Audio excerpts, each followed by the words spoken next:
The Good Reading Podcast is brought to you by Luxury-Read, the monthly book subscription that pairs a new release book with a pampering gift delivered to your door. There are new books every month and 9 genres to choose from.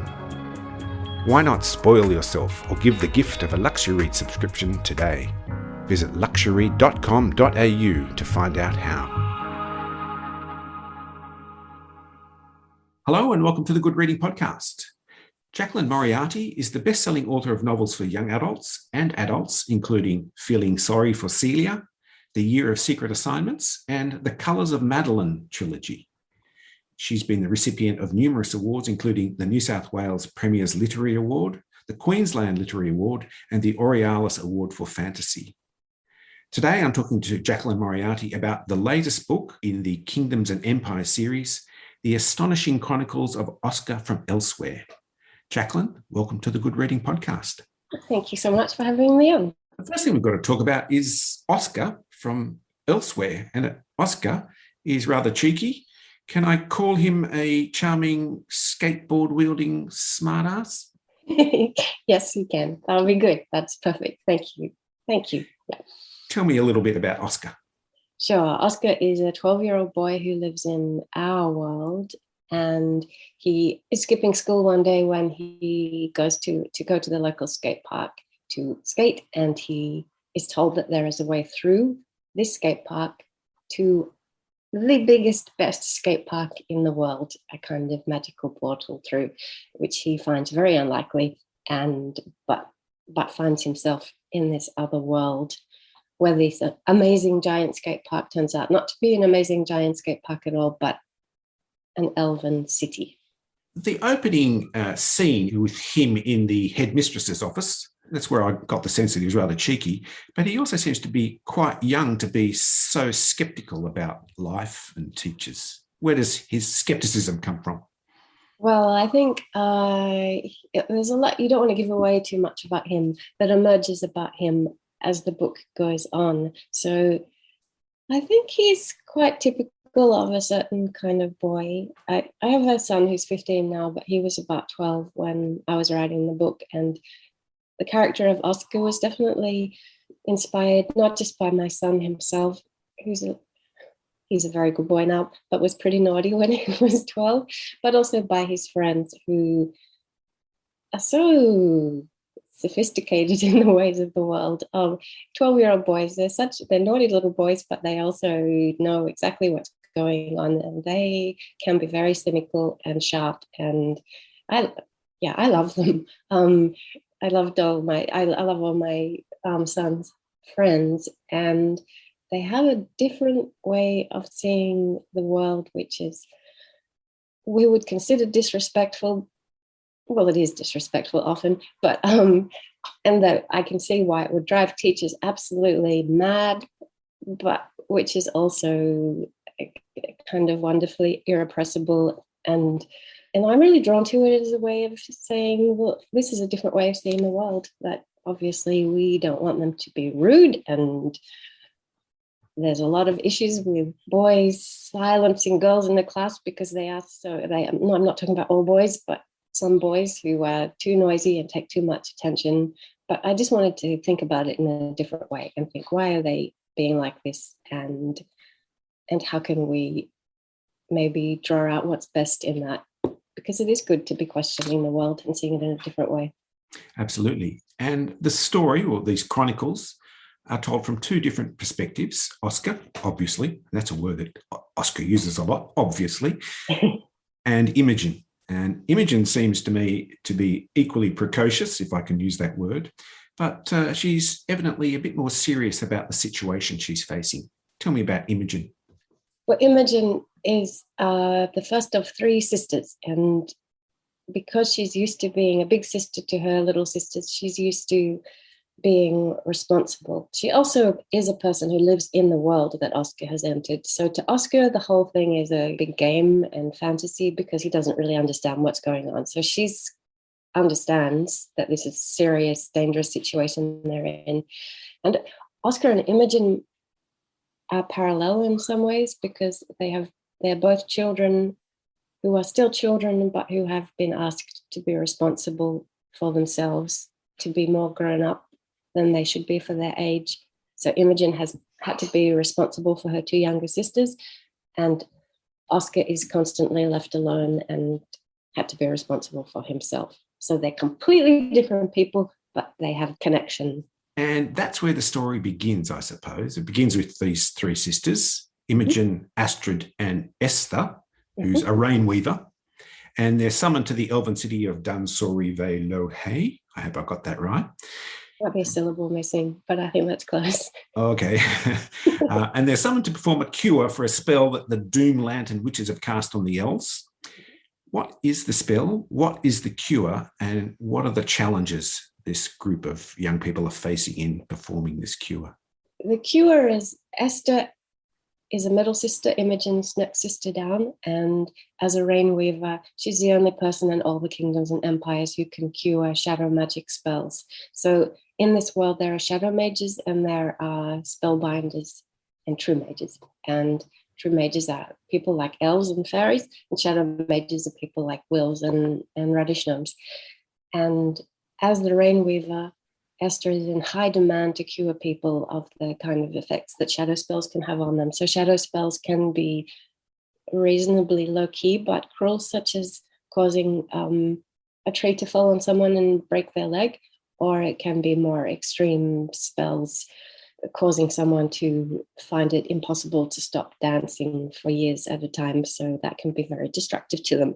So I can't tell you what the spell is, but anyway, this particular spell, they don't get there in time for Esther to cure it, which means the city is covered in a kind of melting silver substance, which is going to keep coming and accumulating on top of the Elven city until eventually in 5 days, the entire city is going to be crushed unless these children unlock the spell. And they've got 5 days in which to find the key to unlocking the spell, and the key has been split into different pieces and distributed between 9 different people. So they have to track down those 9 people, find the pieces of key, and put it together in time to unlock the spell. This is a vast magical fantasy world you've created, and I wondered in the process of creating that world where your reference points are, your reference points for invention and for writing. Probably the best way to answer that is to tell you about how this world was created. So previously I've written a trilogy called the Colours of Madeline trilogy, which was set in partly in our world and partly in a place called the Kingdom of Cello. And when I was writing that trilogy, before I started writing, I spent at least a year, probably a few years, constructing and developing the world of the Kingdom of Cello. And I started that by drawing maps and then everywhere I went. So I went on a trip to Alaska. And when I was in Alaska, I was taking notes all the time of different aspects of Alaska to bring that into the world. And when I went to Outback Australia, I was taking notes about that. And I was constantly walking around, building up the world in my head and drawing pictures and maps and writing notes for at least a year until I had the world clear. So that's how I did the Kingdom of Cello world. But with this book, I decided to take a different approach, which was that, not just this book, this book is the 4th book set in the world of the kingdoms and empires. So when you say what the reference point is, the reference point is really the other books in a sense. Even though this is meant to be a standalone story, it is in the same world that has been portrayed in 3 other books. So the first of those books was called The Extremely Inconvenient Adventures of Bronte Mettlestone. And I know that my titles are too long, but at least it gives me time to. Whenever I say the title, I think, in a way, that's good because it gives me a moment to think about what I'm going to say next, because I can just ride on that title for a while. The Bronte Mettlestone book was the first book set in the Kingdoms and Empires. And all that I started with that book was Cloudberry tea, because a reader had sent me an email saying, I love your books. I'm drinking a cup of cloudberry tea as I read one at the moment. And I wrote back and said, I have never heard of cloudberry tea before, but it sounds like something magical from a children's book. I'm going to put that in a children's book one day.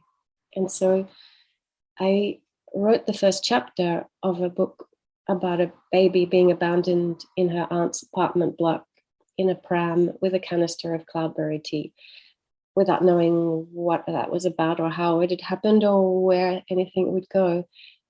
And I made a decision that instead of creating this fantasy world, I would discover it myself as I went along. So there were no reference points. It was, you know, that idea of where stories come from. And some people say stories are out there in the world, in the landscape, in the ether, and you just have to look for them or wait for them or hear them or draw them down. So I wanted to follow that idea. And it became a story about Bronte visiting her 10 aunts who live right throughout the kingdoms and empires, which meant that she was going to go traveling right through that world. And when I was writing that book, I thought, I'm going to write each chapter in a different cafe in my neighborhood.